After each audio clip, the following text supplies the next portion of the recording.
이 공식은 어떻게 한다? 그대로 적용된다는 거죠. 그러니까 큰 반지름 구하고 작은 반지름만 구하면 이 공식에다 집어넣으면 우리는 회전체의 부피 구하는 공식이 부피 구하는 방법이 우리가 그쵸? 우리가 원하는 답을 얻을 수 있다는 거죠. 무슨 말인지 아시겠죠? 그러니까 우리가 X축 회전이라고 했을 때는 요게 여기서까지가 큰 반지름, 여기서까지가 작은 반지름. Y 이꼴 세모라는 요 X축과 평행한 선에 대해서 회전한다라고 하면 여기에서 여기까지가 큰 반지름, 여기서 여기까지가 작은 반지름이 되어진다. 라고 여러분들이 기억하시면 된다. 이런 얘기를 합니다.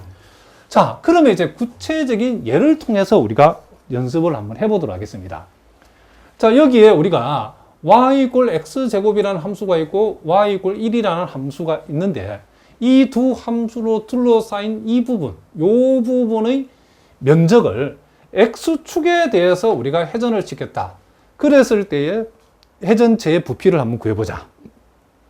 그러면 이제 우리가 x축에 대해서 우리가 회전한 회전체의 부피를 구하려면 x축상에 여러분이 임의의 점을 뭐 여기다 잡아도 상관없죠. 우리가 적당히 잡아서 이쯤 잡아가지고 요 점을 우리가 x를 했을 때에 이제 요 x에 대해서 우리가 요 x라는 요 지점에서 생기는 우리가 요 면적이 x축 회전에 생기는 단면을 우리가 구하면 되겠죠.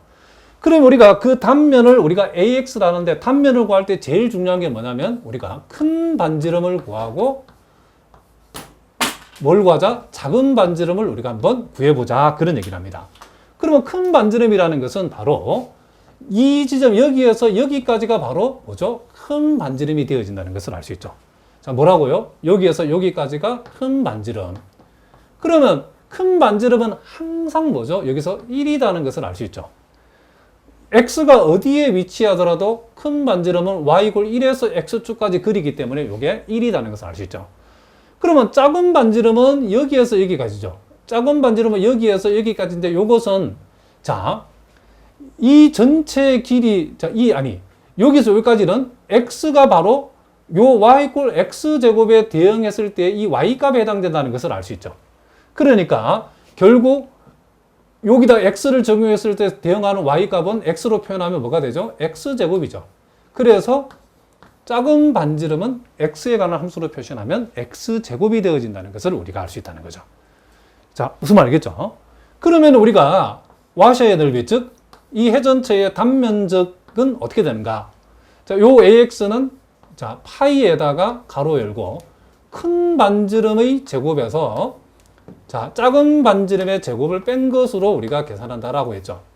그럼 이것은 파이에다가 결국 1-x의 뭐가 된다?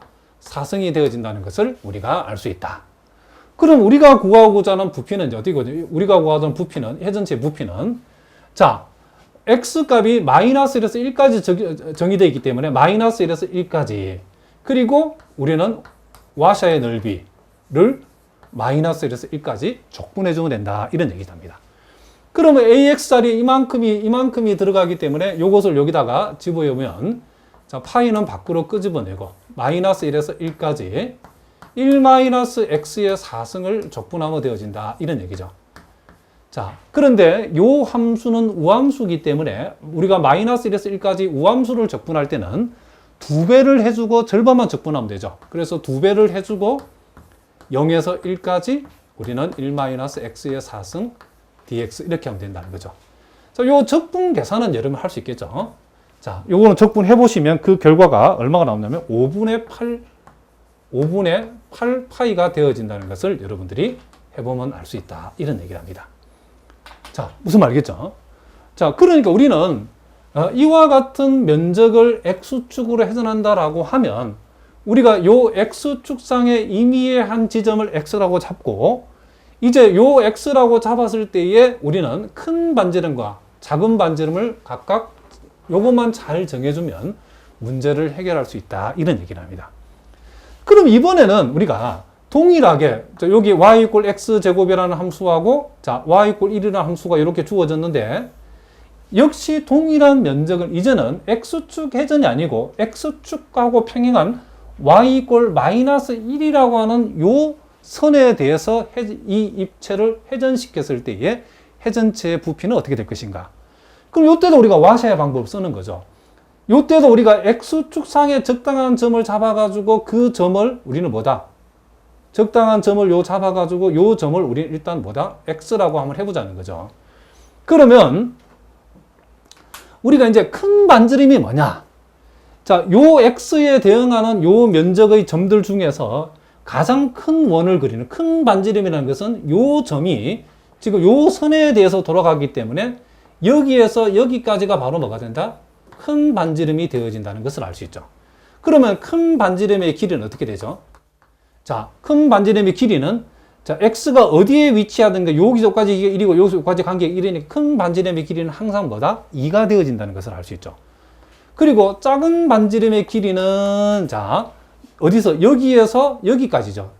자, 여기에서 여기까지가 바로 뭐가 된다? 지금 작은 반지름의 길이라는 거죠.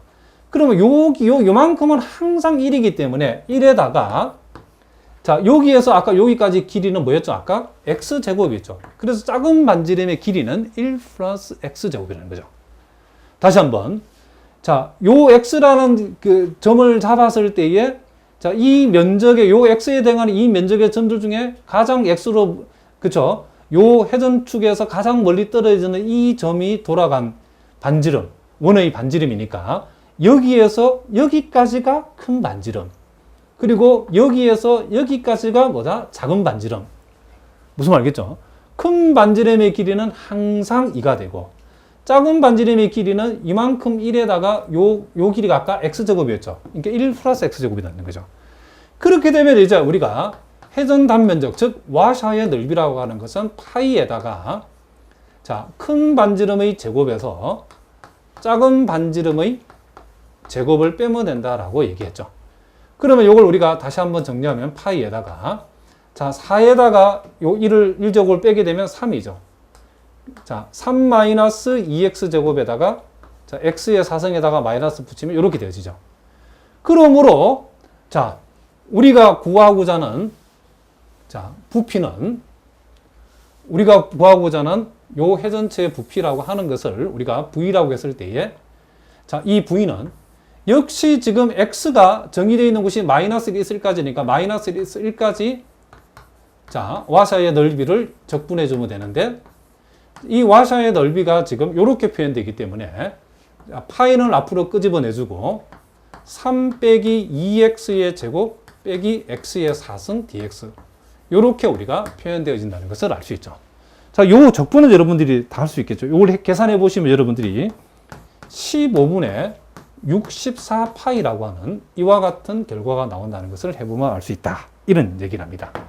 자, 무슨 말이겠죠? 그러니까 우리가 왜 와샤 방법을 우리가 공부를 해야 되냐면 이렇게 X축으로 요 면적을 회전시킨 것은 우리가 고등학교 방법으로도 풀 수 있답니다. 그렇지만 X축이 아니고 Y = 마이너스 1이라는 축으로 요 면적을 회전시켰을 때의 회전체의 부피는 우리가 반드시 와셔의 방법을 알아야 문제를 푸는다는 거죠. 그럼 와셔의 방법은 우리가 회전하는 축을 먼저 잡는 거죠. 회전하는 축이 X축이면 X축상의 X를 그대로 잡으면 되고 또 회전축이 이렇게 Y = 마이너스 1일 때는 X축상의 X를 우리가 잡았을 때에 이렇게 연장을 해주면 되겠죠. 그러면 항상 회전축에 대해서 가장 이 빗금 X를 우리가 기준으로 X값을 잡았을 때에 이 X축상에서 가장 멀리 떨어져 있는 우리가 회전을 시키는 면적에 있는 점까지 거리가 바로 큰 반지름. 가장 가까운 곳에 있는 점 간의 거리가 작은 반지름. 여기서 시작해서 가장 멀리 떨어지는 점까지가 큰 반지름. 가장 가까워 있는 점이 요 점이죠. 여기서까지가 작은 반지름. 그러니까 우리가 X축과 평행한 선이 여기 있든지 어디 이게 움직인다 그래가지고 우리가 큰 반지름과 작은 반지름 구하는데 크게 문제가 없죠. 여기에서나 X축이든 X축이 아니든 회전축이 X축이든 X축이 아니든 큰 반지름, 작은 반지름 구하는데 아무 문제가 없다는 거죠. 무슨 말이겠죠? 그러니까 이와 같은 방법으로 우리가 와샤의 방법을 공부하는 이유가 바로 X축이 아닌 축에 대해서 회전을 시켰을 때 회전제 부피를 어떻게 구할 것인가. 그래서 우리가 이 방법을 공부한답니다. 자, 무슨 말인지 아시겠죠? 자, 이제 또 우리가 예제 1번에 나와 있는 문제를 통해서 또 한번 연습을 해보겠습니다. 자, 여기 보니까 곡선